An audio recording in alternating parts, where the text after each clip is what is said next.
Welcome. I call this project Cracking 67. And that name comes from the fact that I am trying to get a mid-century modern coin to be graded by PCGS as a 67 or finer. I've sent in bulk submissions of quarters, dimes, half dollars, and pennies. And I've gotten many 66 grades, lots of 65s, even some lower, but I've yet to get the magic 67. So I have looked at a lot of 67s. I've done a lot of reading on what it takes, and essentially the luster has to be perfect, pretty much, or well above average.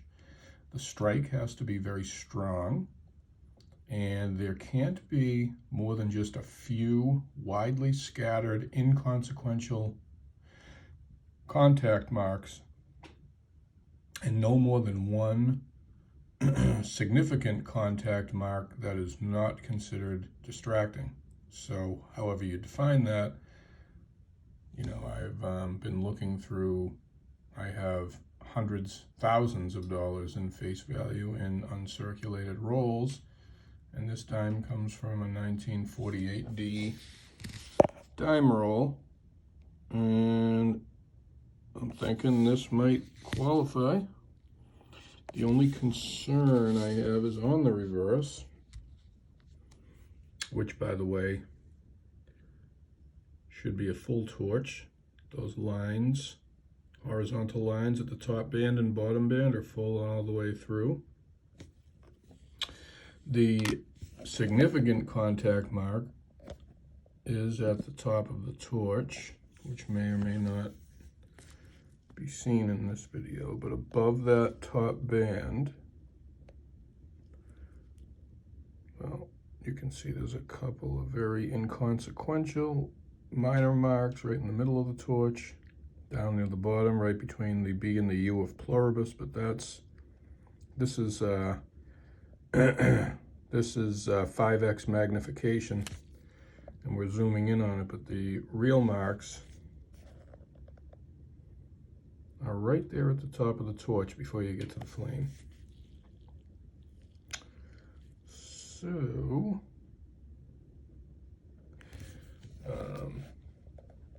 comparing this dime with this 66 dime, full torch,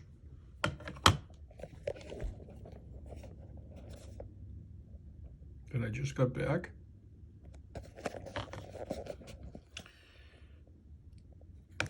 at first blush, they look very similar. But if you look closely on the neck of Roosevelt, right at that angle there, there's some very, very minor marks below the chin and jawbone, on the neck itself, right at the tip of his nose. So although these are very, very minor indeed, and barely show up unless you're really scrutinizing the coin, the fact that we have that many, and then one or two more on the torch itself,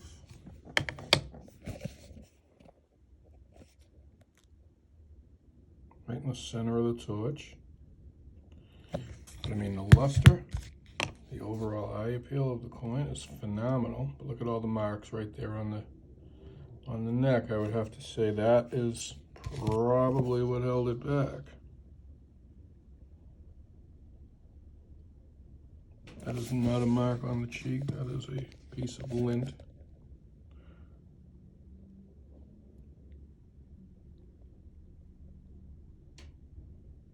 To the right of the nose, that's the one significant contact mark that I would say exists.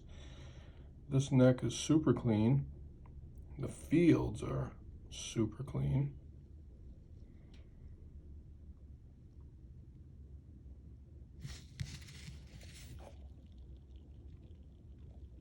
So this will be sent off to PCGS in an effort find that 67 grade. We have,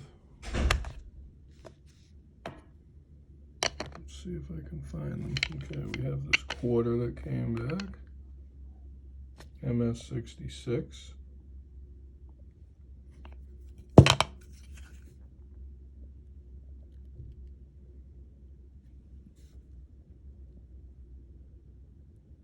Couple marks there at the bottom of the chin. Probably what held it back. But overall, extremely nice.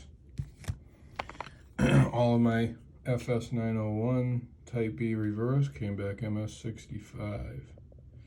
You can see how nice a 65 can in fact look. See the widely scattered chatter above "In God We Trust." And on the cheek, that's the difference between 6.5 and 6.6.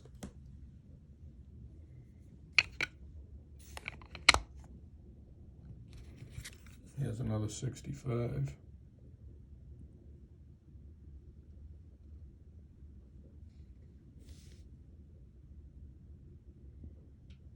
We don't have that same chatter on this one.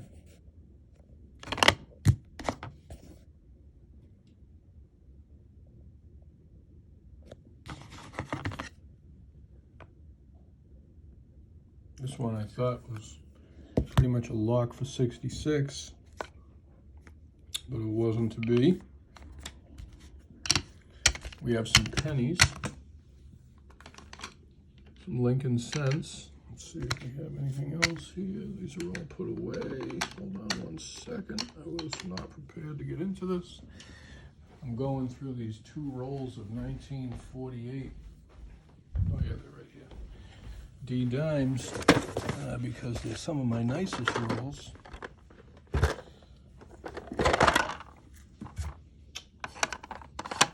And we had two beautiful 1974 D pennies, which aren't worth anything really, 10 bucks, 20 bucks. But these were sent as an experiment to try to see if we could get a 67 out of PCGS, figuring a low value coin has a better chance. And just to get an idea or a feel for what the coin has to look like to get to grade 67. Now there's a couple marks above Liberty that probably didn't see when I sent it in. And those major marks in and of themselves are going to prevent the 67 grade. But this one doesn't have that. It must have full luster. It must have a full strike. And again, there can't be more than just a couple of widely scattered contact marks, not in the primary areas, not distracting, and no more than one major mark. And major meaning not even major, just one significant contact mark. And this coin seems to not have that one contact mark. So maybe the luster wasn't strong enough. Maybe the strike wasn't 100% there. Maybe there was a couple of copper flecks over by Liberty made them say, nope, not this time. I'm going to limit this one to 66. So we're going to do a little bit better job of scrutinizing some of these rolls, and the hunt for 67 carries on, and we will come back at another time and report back as to whether or not we're successful when we send the next submission in at the end of next week. If we don't see you, have a Merry Christmas and a wonderful holiday season.